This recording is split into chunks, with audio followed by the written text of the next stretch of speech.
कभी सोचा है क्यों आज तक हमें अर्थ की एक भी रियल इमेज नहीं दिखती?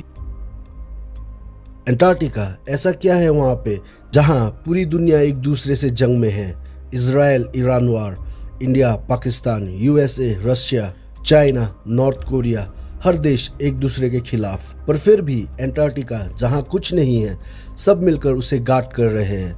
दुश्मन होने के बावजूद भाई भाई बन के वहाँ एक दूसरे के साथ खड़े होकर वहाँ हिफाजत कर रहे हैं कि कोई वहाँ घुस न जाए।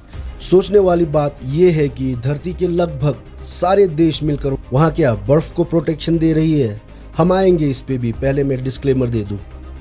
ये एक कॉन्स्पिरेसी थ्योरी है और मैं कुछ भी क्लेम नहीं कर रहा, पर तुम 1 मिनट का रिसर्च करोगे तो पूरा सच तुम्हारे सामने खुद ही आ जाएगा। Kola super deep borehole इंसानों द्वारा खोदा गया सबसे गहरा होल, जो है 12.26 किलोमीटर, लेकिन अर्थ की डेप्थ बताई जाती है 6371 किलोमीटर।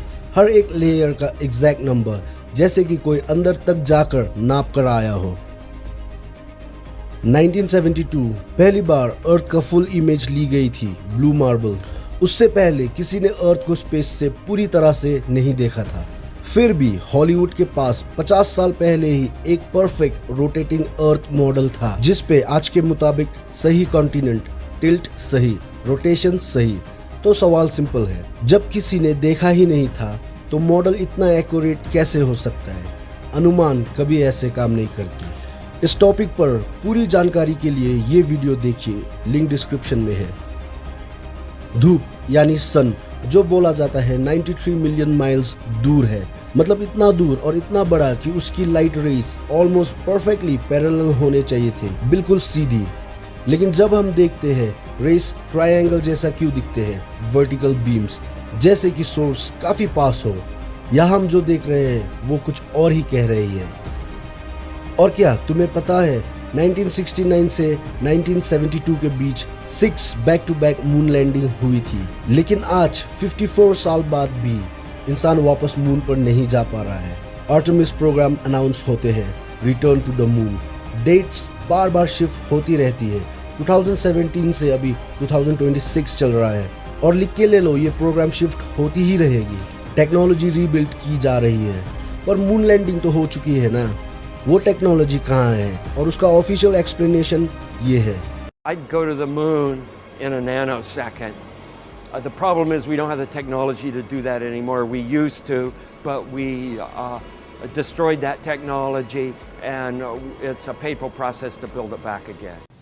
तो सवाल सिंपल है, जब 1969 में ये मुमकिन था तो आज क्यों नहीं? मून लैंडिंग पे भी एक वीडियो है, लिंक डिस्क्रिप्शन में डाल दूंगा, चाहे तो देख लेना। अब एक तरफ नासा की ऑफिशियल तस्वीरें हैं और दूसरी तरफ इंडिपेंडेंटली ली गई इमेजेस। दोनों एक ही यूनिवर्स को दिखाती है, फिर भी दोनों में बिल्कुल भी मैच नहीं, फर्क बहुत ज़्यादा है। ये देखो रियल इमेजेस और ये देखो नासा द्वारा दी गई इमेजेस। फ्लैट अर्थ कोई रॉकेट साइंस नहीं है। सच इतना सिंपल है कि एक 10 साल का बच्चा भी समझ सकता है, लेकिन तुम क्यों नहीं समझ पा रहे? क्यों? क्योंकि तुम्हें सोचना नहीं सिखाया गया, तुम्हें सिर्फ मानना सिखाया गया है। सोचो, बच्चे 3 साल के होते ही उन्हें स्कूल में ग्लोब दिखाया जाता है, तब से तुम्हारे अंदर ये डाला जा रहा है। उसके बाद बुक्स में ग्लोब, टीवी और न्यूज़ में ग्लोब, मूवीज में ग्लोब, हर जगह ग्लोब। मैं पहले भी कह चुका हूँ, फ्लैट अर्थ को अक्सर सभी कॉन्स्पिरेसी थ्योरी का बाप कहा जाता है। क्यों?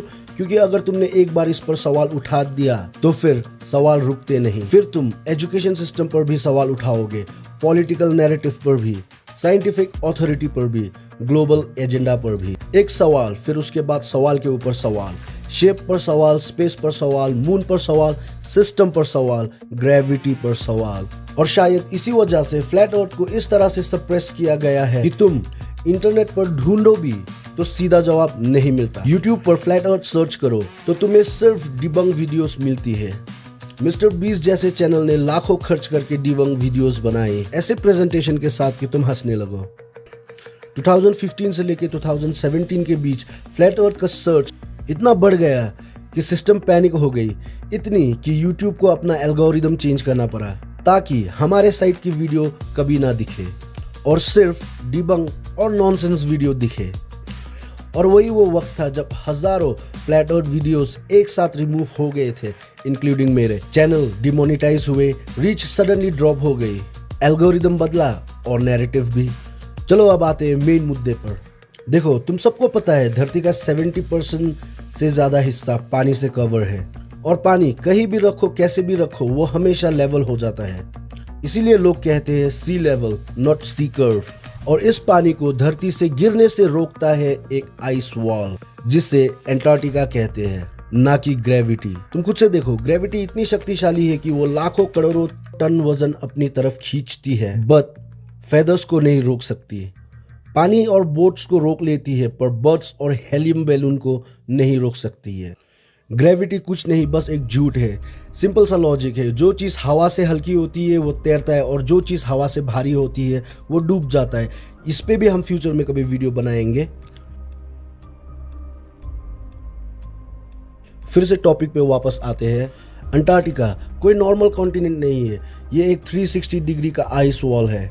यानी नॉर्थ पोल अर्थ का सेंटर है, और बाकी पूरा साउथ पोल एक आइस वॉल है जो 150 से लेके 200 फीट लंबी है, बिल्कुल वैसे जैसे एक कंपास का पैटर्न होता है, जो फ्लैट अर्थ मॉडल में ज्यादा सेंस बनाती है। और अगर आप कंपास को देखो तो वो फ्लैट अर्थ पर ज्यादा सेंस बनाती है। मुझे पता है अभी तुम कंफ्यूज हो, फ्लैट अर्थ पे मैं एक पूरा डेडिकेटेड वीडियो बनाऊंगा सिर्फ समझाने के लिए कि ये काम करती कैसे है, और अंटार्कटिका फ्लैट अर्थ का कितना जरूरी हिस्सा है, और हिस्ट्री वगैरह। बस जैसे इस वीडियो को अनलॉक करने के लिए मैंने 20 कमेंट मांगे थे और तुमने कर दिए, थैंक्स फॉर दैट। अब नेक्स्ट वीडियो अनलॉक 30 कमेंट पे रखते हैं, आई नो तुम लोग कर दोगे, तो टाइप करो पार्ट 3, मुझे भी मोटिवेशन मिलती है। और जो तुम्हारे दिमाग में घूम रहा है अभी कि कोई हमसे इस लेवल पर झूठ क्यों बोलेगा, शॉर्ट आंसर देता हूँ, पहले तो पैसा, और ये काम मैं तुम लोगों पे छोड़ता हूँ। तुम लोग नासा, इसरो, कोई भी स्पेस एजेंसीज का एनुअल बजट लेके देख लो, किसी का भी बजट लेके देख लो, मिलियंस में होते हैं, पर बदले में हमें मिलता क्या है, कार्टून। दूसरा, तुम्हें मेन सोर्स से डिस्कनेक्ट करना, क्योंकि हम मानते हैं कि हमें भगवान ने बनाया और बहुत परफेक्ट बनाया है। लेकिन अगर तुम ये मान लो कि तुम एक रैंडम एक्सीडेंट यानी बिग बैंग की वजह से यहाँ पे हो, तो ये रैंडम है और इसका कोई मतलब नहीं बनता। फिर तुम भी अपने आप को एक रैंडम, एक बेकार चीज सोचने लगते हो। और तीसरा है कंट्रोल। जब लोग भटके हुए होते हैं तो उन्हें कंट्रोल करना काफी आसान हो जाता है।